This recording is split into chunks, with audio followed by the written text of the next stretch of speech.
House was burning down. Was spraying the fire with a garden hose while waiting for the firefighters to show up. Start seeing fire coming out the window next to my gas canister.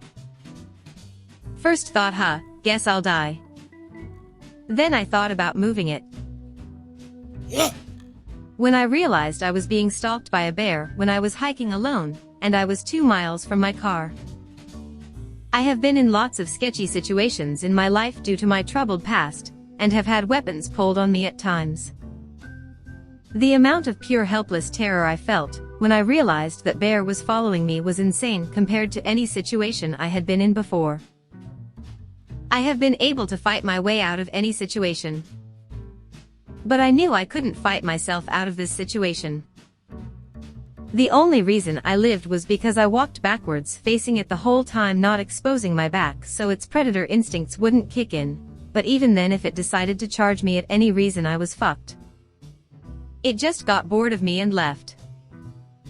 I was so scared and had so much adrenaline pumping that I was literally shaking. That primal I am about to get eaten fear is unreal. It is a fear that is way stronger than any horror movie or ghost story will give you.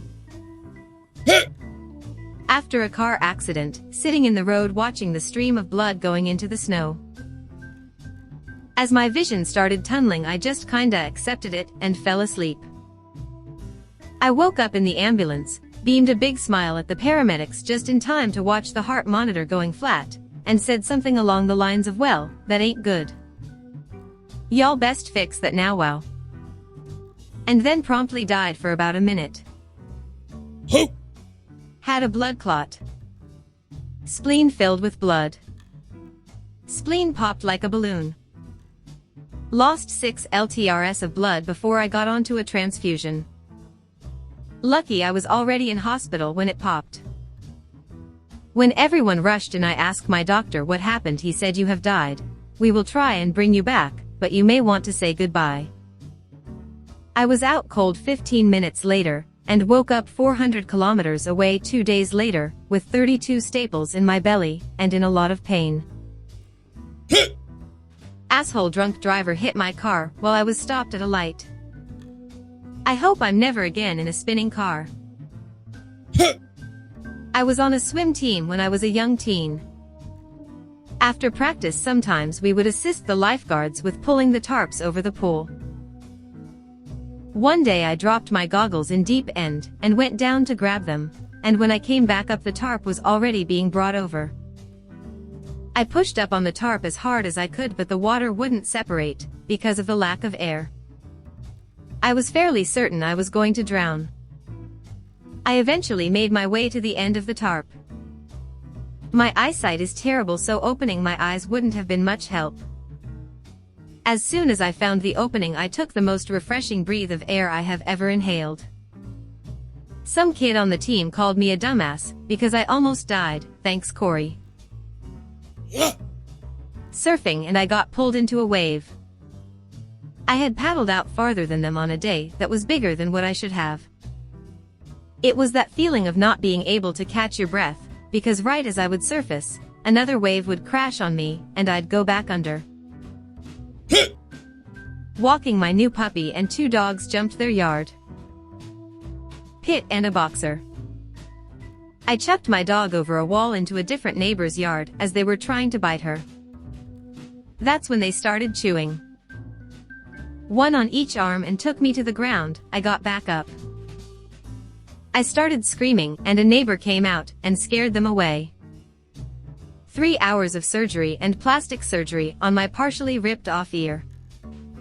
I was sure I was being killed.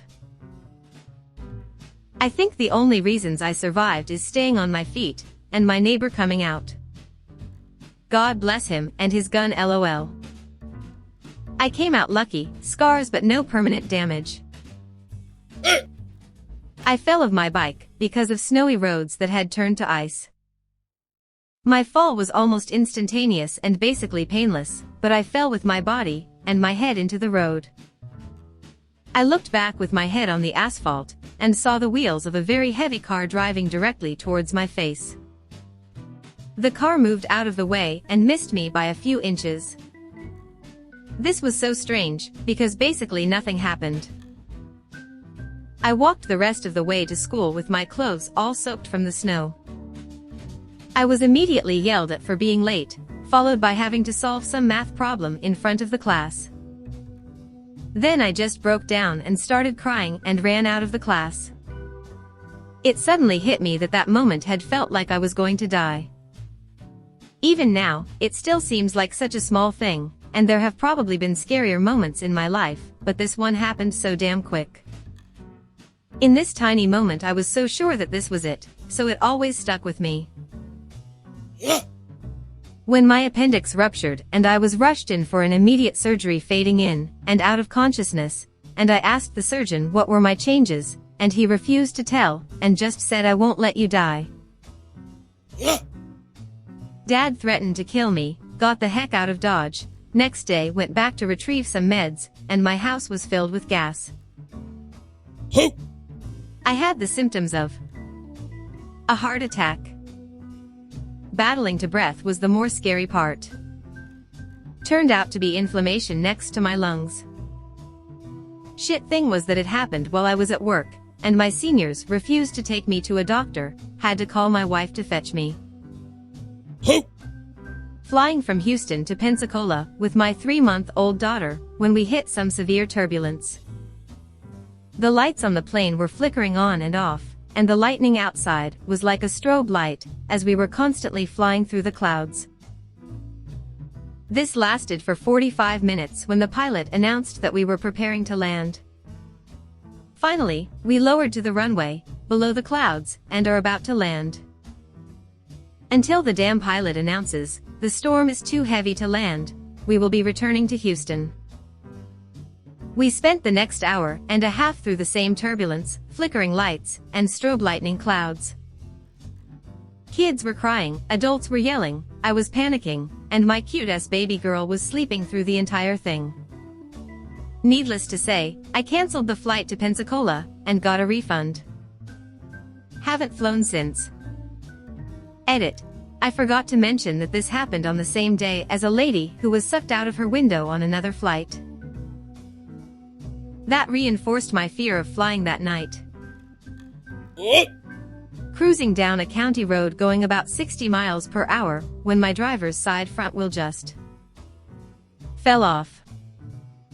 I immediately lost control of the car and swerved across the incoming lane and down the embankment, which just so happened to be a large copse of trees densely packed. Once I saw the trees racing towards me, I remember thinking I'm probably gonna die. Somehow I managed to avoid death. Never did find the tire though. I also had a brain hemorrhage when I was 25 and spent 10 days in ICU. My platelets stopped functioning properly and my blood wouldn't clot. It wasn't the same kind of instant "oh my god this is it" feeling that you get when something abruptly happens to you, but I had a good long few days wondering if I was going to make it through. COVID-19. When I laid down to sleep, for the first time in my life, I could feel the massive weight of my body sinking into the bed, and I couldn't move. Not even move to get into a more comfortable position, just too tired to move. A snowstorm hit as I was crossing over a mountain pass surrounded by woods. Sleet fell hard and heavy. I couldn't see the road. The car slid. I gently turned the wheel sideways and let off the gas. Instead of slowing down, the car picked up speed. I was closer to the drop-off than I'd realized. I didn't jerk the wheel, didn't want to overcorrect. I went into a ditch, still going much too fast. Tree branches and trunks were within feet of me, then scratching the car's paint. Instead of being scared, I became peaceful. This is it, I thought, I'm going to die, but it'll be okay. Just after this, though it seemed much longer, the car slowed, then stopped. I sat there for a while afterward. Driving through a storm with tornado. Scary. It was very scary. The sky was green and I could hear a tornado forming. The driver, my dad, drove us away from it, and we were fine. Later found out that storm had like 13 tornadoes. When I was small, I was shooting plastic beads out of my nose. One got stuck and wouldn't come out, and I figured it would kill me. I didn't want to bother anyone about it, so I went to bed and waited to die. It fell out of my nose right before I fell asleep. I'm a union ironworker, and I was connecting a steel building in Alaska like 2 winters ago. My partner and I were on the 3rd floor waiting for the crane to swing back with the next tree of iron, 5 pieces rigged up at a time. Luckily another trade had asked for a large air compressor to be picked up and set on a finished portion of the roof, or I probably wouldn't be writing this now. Operator sets air compressor, and the hook-on guys start rigging up the next tree to the crane. I hear a strange vibrating sound. My first thought was that it was a ground compactor firing up somewhere near us, and my partner looks at me and says, "Someone is going to have to turn that fucking thing off." It sounded like 1,000 angry wasps, and the vibrating grew louder, and I realized it was an earthquake. We were about 30 feet up and the whole steel frame started swinging around wildly. All the lights in the neighborhood started flashing on and off, car alarms were going off, and I was looking for somewhere to jump if the building actually collapsed. My partner screams, "What do I do?" I said, "Fucking hold on." There are a lot of lucky things in this actually. The day before we were waiting for a load of iron so we could continue hanging, so we spent the day before hanging a bunch of plumb cables to straighten the building out before you tighten the bolts, etc. The whole building looked like a wave coming towards us, but the plumb cables kept it from collapsing, I believe.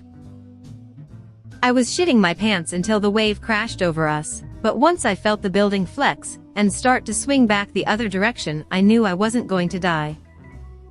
It was a 7.0 earthquake, which was quite the shaker. Biggest one I've ever been alive through for sure. After the shaking subsided, we started to make our way over to the ladder to get down. All of our coworkers came sprinting over shouting if we were okay or not.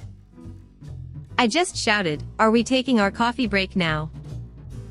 Everyone had a good laugh and we got to the ground. Nobody was hurt except the crane, which needed an inspection and a minor repair.